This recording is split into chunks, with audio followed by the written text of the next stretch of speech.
भारत में रहना है तो योगी मोदी ठाकरे कहना होगा और इन्हीं को वोट भी देना होगा। ये बातें कहते हुए आरपीएफ का एक जवान आतंकी ने 4 लोगों पर अंधाधुंध फायरिंग कर दी, वो भी उस वक्त जिस वक्त ट्रेन अपने रफ्तार में चल रही थी। दोस्तों, ये बातें कहते हुए उस आरपीएफ के जवान ने 4 लोगों की हत्या कर दी। क्या कहते हुए कि भारत में रहना है तो योगी मोदी ठाकरे कहना होगा, इन्हीं को वोट भी देना होगा, अगर नहीं दिए तो अंजाम सामने है। इसमें से 3 मुसलमान हैं जिनकी जान ली गई है गोलियों से। 3 मुसलमान हैं और एक आरपीएफ का एएसआई शामिल है जिसे गोलियों से मार दिया गया है इस चेतन सिंह के द्वारा। कितनी जघन्य अपराध की गई है दोस्तों। ये पूरा मामला आज का है जिस वक्त मुंबई जयपुर एक्सप्रेस मुंबई आ रही थी, इस दौरान जब पालघर ट्रेन पहुंचती है तो ये कांस्टेबल जिसका नाम चेतन सिंह है, ये खड़ा होता है और कहता है कि भारत में रहना है तो योगी मोदी ठाकरे कहना होगा और इन्हीं को वोट भी देना होगा। मैं आपको वीडियो भी दिखाऊंगा, तमाम चीज़ें दिखाऊंगा और बताऊंगा कि भाजपा के नेताओं के द्वारा, कट्टरवादी संगठन के लोगों के द्वारा लगातार मुस्लिम विरोधी जो भाषणें दी जाती है, जो बयानें दी जाती है, उसका नतीजा है ये कि जहां भी देखो मुसलमानों की जान ले ली जा रही है। दोस्तों, कहीं ट्रेन में, कहीं मॉब लिंचिंग के नाम पर, कहीं गाय चढ़ाने के नाम पर, कहीं बकरी चुराने के नाम पर लगातार मुसलमानों को मारा जा रहा है। और ये सब क्यों हो रहा है? क्योंकि देश में लगातार मुसलमानों के खिलाफ भाषणें दिए जाते हैं, बयानें दी जाती है, लेकिन इसके खिलाफ देश के प्रधानमंत्री कभी चूं तक नहीं बोलते हैं।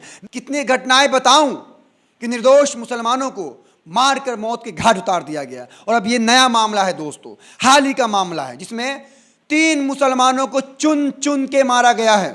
चुन चुन के, ये चुन चुन के मारने की बात मैं क्यों कर रहा हूं जानते हैं?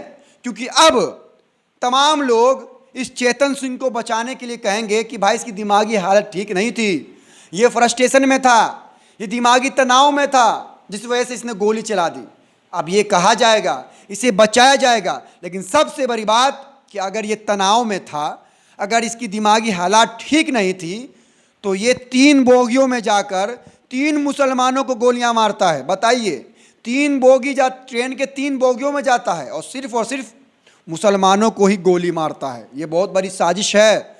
यहाँ तक कि लोग इसे सीधे तौर पर आतंकी हमला बता रहे हैं। इस मामले पर सबसे पहले असदुद्दीन ओवैसी साहब ने क्या कुछ लिखा है मैं आपको पढ़ के बताना चाहता हूँ। उसके बाद मैं आपको वीडियो दिखाऊंगा जिस वीडियो में खुले तौर पर यह आतंकी ये बात कहता नजर आ रहा है कि आपको भारत में अगर रहना है तो योगी मोदी ठाकरे कहना होगा, इन्हीं को वोट भी देना होगा। असदुद्दीन ओवैसी लिखते हैं, ये एक आतंकी हमला है जिसमें विशेष रूप से मुसलमानों को निशाना बनाया गया है। यह लगातार मुस्लिम विरोधी नफरत फैलाने वाले भाषण और नरेंद्र मोदी के इन मामलों पर चुप रहने का परिणाम है। क्या आरोपी आरपीएफ का जवान बीजेपी का भावी उम्मीदवार बनेगा? क्या उनकी जमायत को सरकार समर्थन देगी? क्या रिहा होने पर उसे माला पहनाया जाएगा? गलत साबित होने पर क्या खुशी का इजहार किया जाएगा? ये तमाम बातें असदुद्दीन ओवैसी ने लिखी है दोस्तों कि क्या अब तो बहुत बड़ा काम कर दिया चेतन सिंह ने, 3 मुसलमानों को मार गिराया, एक आदिवासी एएसआई को मार गिराया, तो क्या भाजपा इसको टिकट देगी? क्या इसे माला पहनाए जाएंगे जिस तरह दूसरे लोगों को पहनाया जाता है? मैं आपको सारी जानकारी दूंगा दोस्तों, उससे पहले आप वीडियो सुनिए, बारीकी से सुनिएगा, ध्यान से सुनिएगा कि ये क्या कुछ कहता नजर आ रहा है। हमारी मीडिया, यही मीडिया खबरें दिखाई, पता चल रहा हमको, सब पता चल रहा है उसका आना में नाम पता चल रहा है। ये क्या कर रहे हैं? अगर वोट देना है, अगर हिंदुस्तान में रहना है, मैं कहता हूँ मोदी और योगी ये 2 हैं और आप ये ठाकरे।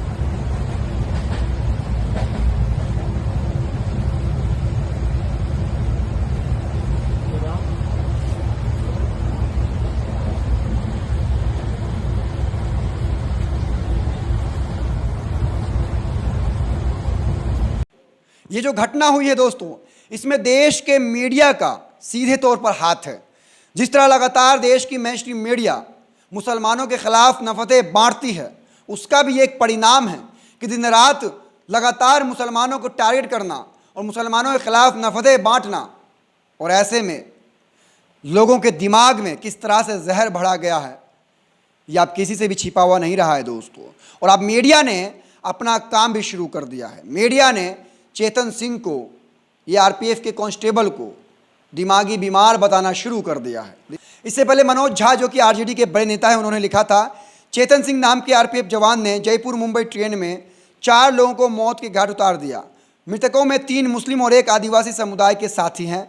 हो सकता है कल ये चेतन सिंह को मानसिक रूप से अस्थिर बीमार बताया जाए। यकीन मानिए यह मानसिक रोग अब हमारे समाज में व्यापक रूप से पसर गया है, इन्होंने कहा। और उससे पहले ही दिमागी बीमार बता दिया गया है चेतन सिंह को। इस मामले पर आगे समाजवादी पार्टी के मीडिया आईटी सेल ने लिखा है, देश में आर्थिक बर्बादी, महंगाई, बेरोजगारी और सांप्रदायिक तनाव भाजपा ने बढ़ाया है।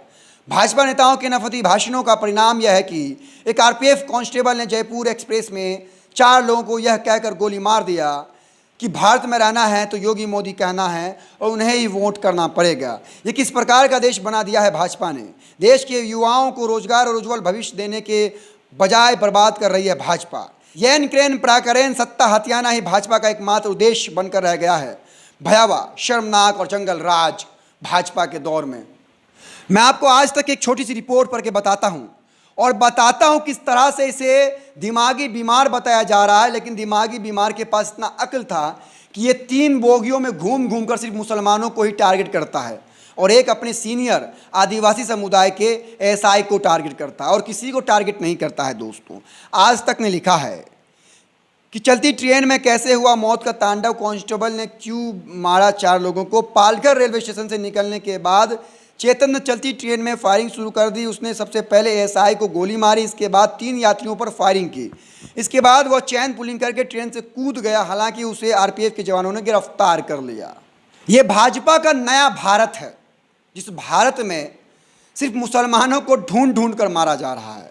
इस हत्याकांड में एक जो मृतक है वो बिहार के मधुबनी जिला के बिस्पी के परवत्ता गांव का बताया जा रहा है दोस्तों। कि एक जो एसआई जिसे मारा गया आदिवासी समुदाय के, वो राजस्थान के रहने वाले हैं। इसके अलावा 2 जो है उनकी अभी पहचान मुझे नहीं मालूम। और सबसे बड़ी बात यह है दोस्तों कि जिस तरह से लगातार मेन स्ट्रीम मीडिया और कुछ लोग जो इस कांस्टेबल के पक्ष में नजर आ रहे हैं मेन स्ट्रीम मीडिया के साथ, ये लोग लगातार अब ये कह रहे हैं कि ये बीमार था, दिमागी बीमार था चेतन सिंह कांस्टेबल। अब बताइए जरा, मैं आप लोगों से पूछना चाहता हूँ, कमेंट में जरूर बताइएगा कि एक बीमार इंसान, एक बीमार कांस्टेबल इतना सहूरमंद था, इतना अक्लमंद था कि वो ट्रेन के 3 बोगियों का सफ़र कर लेता है और उसमें से 3 लोगों को गोलियां मारता है। उन तीनों के तीनों मुसलमान निकलते हैं और इसके अलावा एक जिसे ये मारता है अपने सीनियर अधिकारी को, वो आदिवासी समुदाय का निकलता है दोस्तों। ये इत्तेफाक है क्या? इतना बड़ा इत्तेफाक तो नहीं हो सकता है कि 3 डिब्बों में घूम करके 3 को गोली मारी और तीनों के तीनों मुसलमान निकल गए। ये कहीं से भी इत्तेफाक नहीं है। ये सीधे तौर पर जिस तरह से असदुद्दीन ओवैसी कह रहे हैं कि यह आतंकी हमला है, तो इसे मान लेना चाहिए कि यह आतंकी हमला है। और यह आतंकी हमला और किसी चीज़ का नतीजा नहीं है। ये भाजपा के नेताओं के जहरीले भाषण, आरएसएस, बजरंग दल, विश्व हिंदू परिषद के जहरीले भाषण, नफरती भाषण का नतीजा है कि लोगों के दिमाग में मुसलमानों के लिए इस कदर जहर भर दिया गया है कि कहीं भी मुसलमानों को देखते हैं उनके अंदर का नफरत भड़क उठता है और वो मुसलमानों के खून के प्यासे हो जाते हैं दोस्तों। इस वीडियो में बस इतना ही। वीडियो शेयर कीजिएगा। मिलते अगले वीडियो, तब तक अपना ख्याल रखिए। बहुत शुक्रिया।